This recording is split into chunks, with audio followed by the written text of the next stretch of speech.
그날 그녀의 뭐야? 등에서 본 두 개의 검은 점, 말도 안 돼. 30년간 잃어버린 딸을 찾던 여인은 그 순간 숨을 이게 멈췄다. 그리고 도망쳐온 말도 안 돼. 한 여자의 끔찍한 삶이 드디어 끝나기 시작했다. 이게 이제 뭐야? 그 세부적인 이야기가 말도 시작됩니다. 안 돼. 보시기 전에 구독과 좋아요 눌러주시면 감동이 2배일 거예요. 거제도 어느 작은 보육원에서 자란 박경서 20살. 가진 것 하나 없던 그녀가 하루 3끼 주고 재워준다는 말에 부산의 작은 식당으로 들어갔다. 경서야, 손님 들어온다. 그녀의 하루는 새벽 5시에 시작해 밤 12시에 끝났다. 생선과 부식 재료들이 들어오면 손질하고 주방의 구석구석을 청소하고 화구와 가스버너를 정리하고 홀 청소와 수저통 테이블마다 배치하기. 설거지 더미는 산처럼 쌓였고 고무장갑을 끼지만 손은 늘 습진 투성이 있었다. 하루 종일 기름 냄새와 생선 비린내를 뒤집어 쓰고 손을 뜨거운 화로에 데이고 몸이 아파서 기침을 해도 쉴 여유는 없었다. 보육원 시설에서 갓 독립한 그녀에게는 다른 대안이 없었다. 그렇게 2년이 흘러 일이 익숙해져 어느덧 일하는데 여유가 생기고 월급도 제법 오르고 조금씩 돈이 모여가던 어느 날 그녀에게도 사랑이 찾아왔다. 그곳의 단골 손님이던 28살 택배기사 이재훈. 그 또한 보육원 출신이라 어느덧 서로를 의지하게 되고 그는 늘 친절하게 경서를 잘 챙겨주었다. 힘들지? 오늘은 내가 데리러 왔다. 택배차로 집까지 데려다 주었다. 늘 다정했다. 둘은 서로 사랑하게 되고 결혼을 약속하였다. 그러나 결혼할 돈은 없었고 둘은 집세를 아끼기 위해 살림을 합쳤고 작은 반지하에서 동거부터 시작했다. 어느 날부터였다.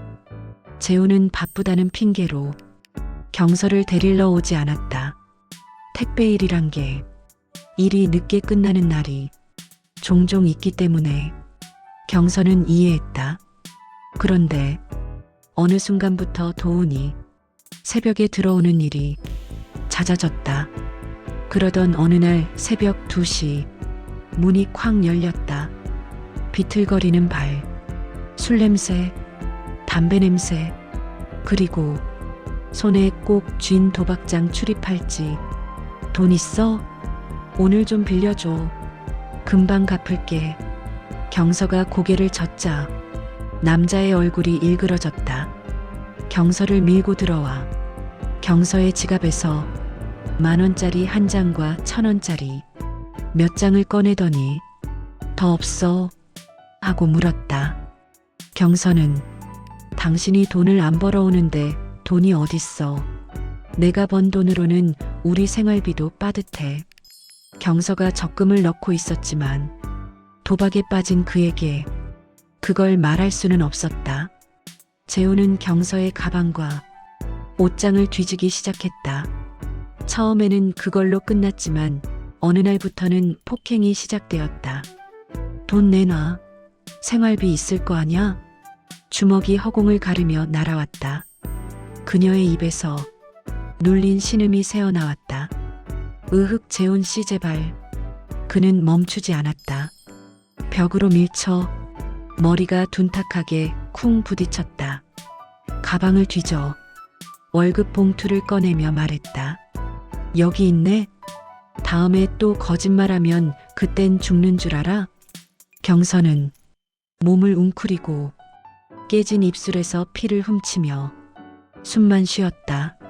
남자는 도박에 빠져 직장에서 해고된 지 오래였고 일용직을 전전하며 번 돈도 모두 도박으로 사라졌다.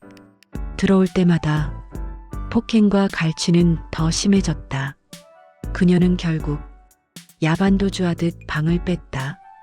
부산에서 김해로 도망쳤다. 어떻게 알았는지 귀신같이 찾아와 또 폭행을 하고 돈을 뺏어갔다. 어쩔 수 없이 그녀는 부산에서 김해로, 김해에서 수원으로, 그리고 마지막으로 서울로 피했다. 서울에서 직장을 구하던 어느 날 밤길 신호를 기다리다 무심코 무단횡단을 했다. 기 눈부신 헤드라이트, 강한 충격, 몸이 바닥에 굴러갔다. 경서는 병원에서 눈을 떴다. 눈을 떴을 땐 어느 아주머니가 자신을 내려다보고 있었다.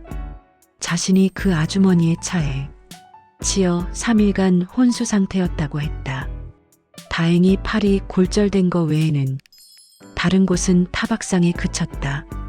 하지만 경서는 말을 하고 싶어도 입이 떨어지질 않았다. 사고 후유증으로 실어증에 걸렸다고 했다. 그녀를 친 식당 여사장은 죄책감에 말했다. 내 식당으로 와요. 밥 먹고 자고 내가 책임질게요.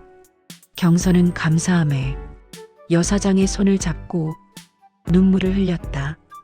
경서는 말을 잃었지만 손과 몸은 기억하고 있었다. 칼질은 정확했고 국물 맛은 깊었고 양념은 늘 같은 비율이었다. 하루 12시간 일해도 재혼의 폭행을 두려워할 필요 없고 더 이상 도망 다닐 필요 없다는 생각에 마음 편하게 열심히 일할 수 있었다. 오랜만에 앞으로 굶을 필요 없이 일할 수 있다는 희망을 느꼈다.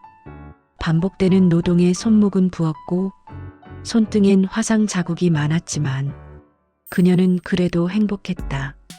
그녀에게 노동에서 오는 고통은 아무런 문제가 되지 않았다.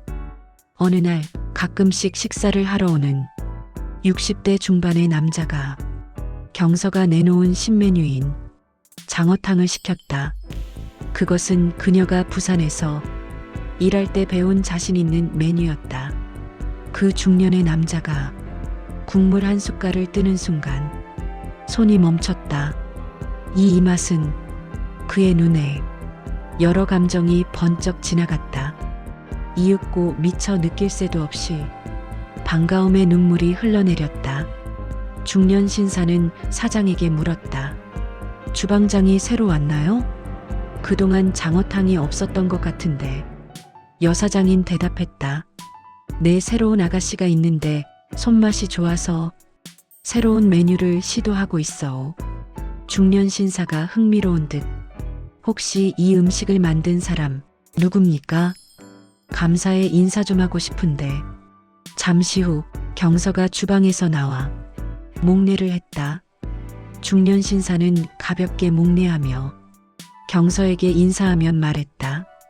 제가 처가가 있는 부산에 내려가면 장모님이 생전에 끓여주셨던 장어탕이랑 너무 맛이 비슷해요. 감사합니다, 아가씨. 어디서 배우신 거예요? 아무 말 없이 미소만 짓고 있는 경서를 보고 중년 남자는 의아해했다.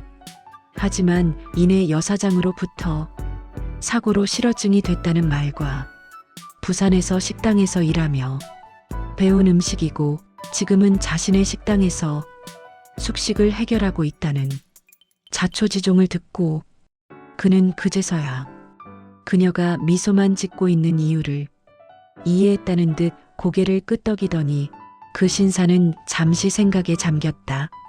사장님, 사실은 저의 와이프가 건강이 좋질 않아요.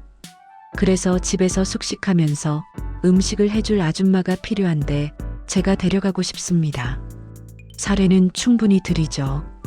여 사장의 입장에서 그 남자는 자신의 식당에서 종종 식사를 하고 가는 단골 손님의 부탁이고 평소의 행동을 보면 점잖고 부유해 보이는 그 중년 남성에게 경서를 보내는 것이 경서에게도 나쁘지 않은 조건인 듯하여 경서에게 먼저 동의를 구하였다. 경서 씨, 이분은 우리 집 단골 손님이고 숙식 제공의 월급도 우리 집보다 많이 준다니 더 좋은 조건인 것 같아요. 혹시 마음에 들지 않으면 우리 식당으로 언제든지 돌아와요. 경서는 고개를 끄덕였다. 그 중년 남자는 연 매출 1조를 찍는 로봇 설비를 공급하는 회사의 회장 강일도였다. 그에게는 마음이 아픈 부인이 있다. 그 부인은 자신의 실수로 30년 전 잃어버린 딸을 10년 동안 찾아 헤매다 조울증과 공황장애에 걸려 정신과 진료를 받고 있는 사람이었다. 그 집엔 부인의 모든 개인적인 일을 도와주고 말동무도 되어주는 간병인 겸 청소 도우미와 식사 도우미 겸 세탁 및 정원 청소를 하는 아줌마가 상주하고 있다. 그 사모님은 조미선. 그녀는 조울증을 겪은 후로 입맛이 까다로워 반찬 투정이 심했다.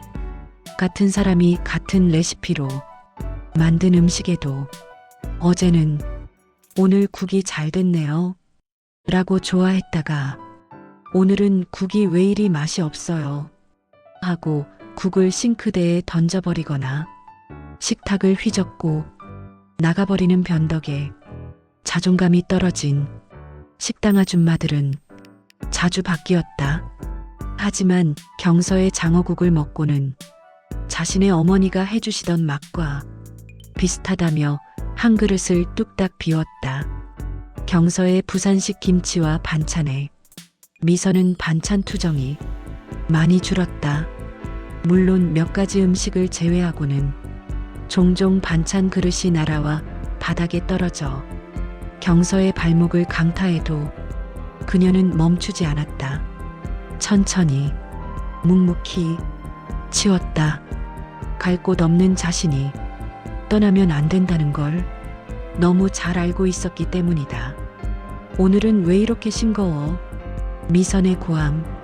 어제는 짜다고 하셔서 간병인의 떨리는 변명. 미선은 그릇을 집어던졌다. 땅에 떨어지며 깨지는 소리가 경서의 가슴을 찢었다. 그러나 경서는 묵묵히 다시 끓였다. 비난도 모욕도 들리지 않는 사람처럼 행동했다. 말을 하지 못하는 그녀는 그저 고개를 숙였다. 자신의 처지 때문에 한 번도 화를 내지 못했다. 일한 지 1년이 지나 간병인과 경서는 가족처럼 가까워졌다. 그러던 날 간병인의 어머니가 급작스레 세상을 떠났다. 그는 급하게 내려가야 했고 경서는 혼자 방들을 돌며 청소를 하게 됐다. 그리고 사모의 방, 화장대 강화유리 아래 껴져 있는 A사지 절반 크기의 오래된 전단지 한 장 찾습니다. 잃어버린 딸의 사진. 이름 강지원 3세. 특징, 날개뼈 위에 엄지 손톱만한 동그란 검은 점 2개. 경서는 천천히 자신의 손을 들어 등을 더듬었다. 자신이 어릴 적부터 거울을 통해 보아오던 것이었기 때문이었다. 엄지손톱 크기, 둥근 점 2개. 설마 내가?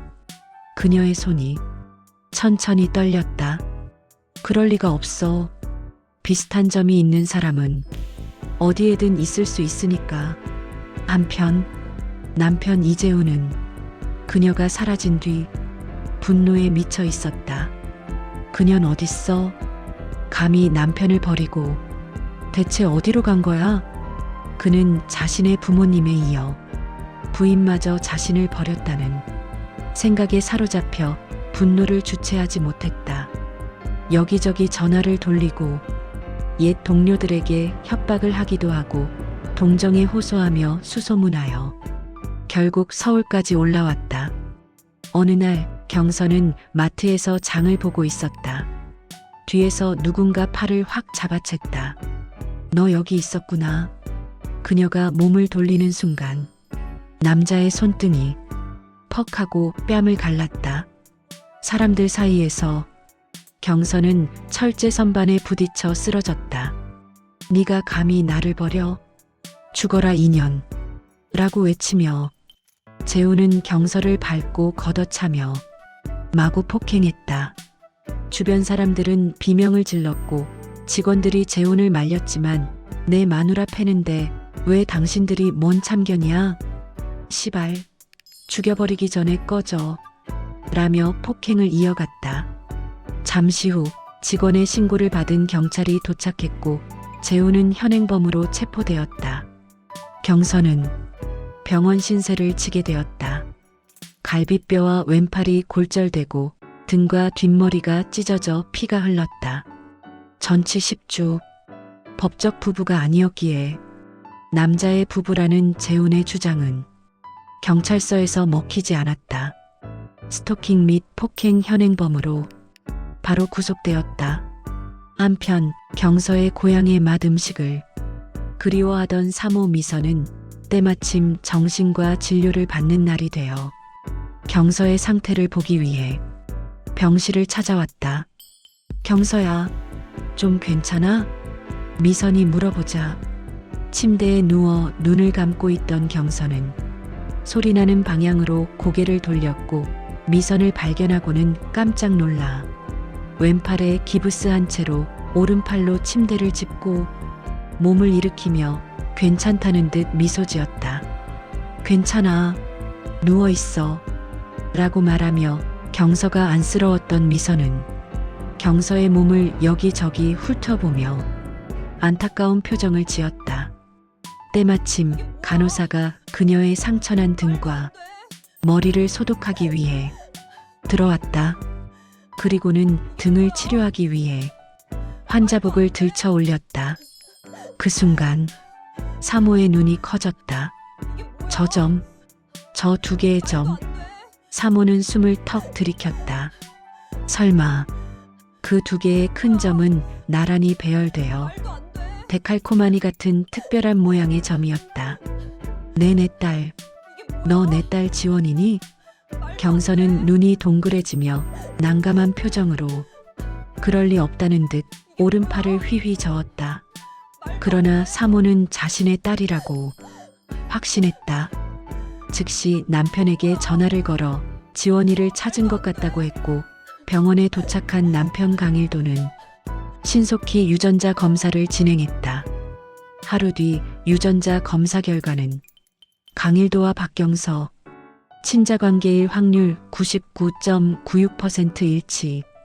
병실에서 미선은 경서 안이 지원을 껴안고 한참 동안 펑펑 울었다. 내가 너를 옆에 두고도 알아보지 못했구나. 내 딸인지도 모르고 욕하고 소리 지르고 옷갓 행패를 부렸다. 못난 엄마를 용서해다오. 너무 미안하다 지원아. 폭포수처럼 흘러내리는 미선의 눈물과 콧물은 범벅이 되어 지원의 어깨를 흥건히 적셨다. 그 모습을 바라보는 강일도 또한 손수건이 흠뻑 젖도록 흐르는 눈물을 연신 훔쳤다. 강일도 대표는 지원이를 돌려주셔서 감사합니다. 라며 하늘을 향해 두 손 모아 기도를 했다. 그 후 미선의 병은 급속히 호전되었고 식사량도 점점 늘어나 앙상하던 팔 다리에 살이 붙어 건강한 모습으로 돌아왔다. 이젠 박경서가 아닌 본명 강지원이라는 이름을 되찾았으며 삶의 안정을 찾으면서 목소리도 돌아왔다. 엄마. 그녀의 첫마디. 미선과 지원은 다시 한번 서로를 부둥켜 안고 눈물을 펑펑 흘렸다. 과거 지원이 3살이던 시절 잠시 고향 부산에 내려와 있던 미선은 지원과 함께 부둣가들 돌며 산책을 하던 중 갑작스런 복통으로 화장실을 가기 위해 근처에 있던 여객선 터미널에 들렀다. 화장실 바로 앞 의자에 지원을 앉혀놓고 엄마 금방 나올 테니 잠시만 기다려 라고 했다. 미선이 큰일을 보는 사이 엄마를 기다리다 심심해진 지원은 호기심에 여기저기 기웃거리다 거제도로 가는 쾌속선 인파에 휩쓸려 지나가는 아줌마를 엄마로 오인하여 그녀의 치마를 붙들고 거제도 행배에 올랐던 것이다. 배가 출발하고 잠시 후 자신의 치마를 붙잡고 있던 아이의 엄마가 배에 있을 거라고 판단한 그 아줌마는 엄마를 찾아주기 위해 지원의 손을 잡고 배 안의 곳곳을 뒤졌으나 결국 찾지 못했다. 배가 거제도에 도착한 후 어쩔 수 없이 지원은 경찰에 인계되고 보육원으로 가게 된 후 그들은 30년 동안 생이별을 하게 된 것이었다. 그렇게 미선은 자신의 부주의로 자식을 잃은 죄책감과 슬픔에 평생을 괴로워하며 살아왔던 것이다. 그리고 20살이 된 지원이 부산에서 일하며 장어탕 요리 비법을 배웠던 식당은 미선의 집으로 자신의 외할머니가 생전에 운영하던 식당이었다. 그래서 지원의 장어탕과 반찬은 일도와 미선의 입맛에 어머니의 손맛을 느끼게 해줄 수 있었던 것이었다. 한편 남편 이재우는 지원으로부터 선처를 받지 못해 도박, 폭행, 절도, 스토킹 죄가 인정되어 3년 6개월의 실형을 선고받고 수감되었다. 출소 후에도 접근금지 명령을 받아 더 이상 그녀를 괴롭히지 못하게 되었다. 그리고 지원은 돌고 돌아 이제 그녀의 제2의 행복한 삶은 다시 시작되었다. 우리에게도 인연이 돌고 돌아 행복으로 다가오는 날이 올 겁니다. 감동적이셨다면 구독과 좋아요 부탁드립니다.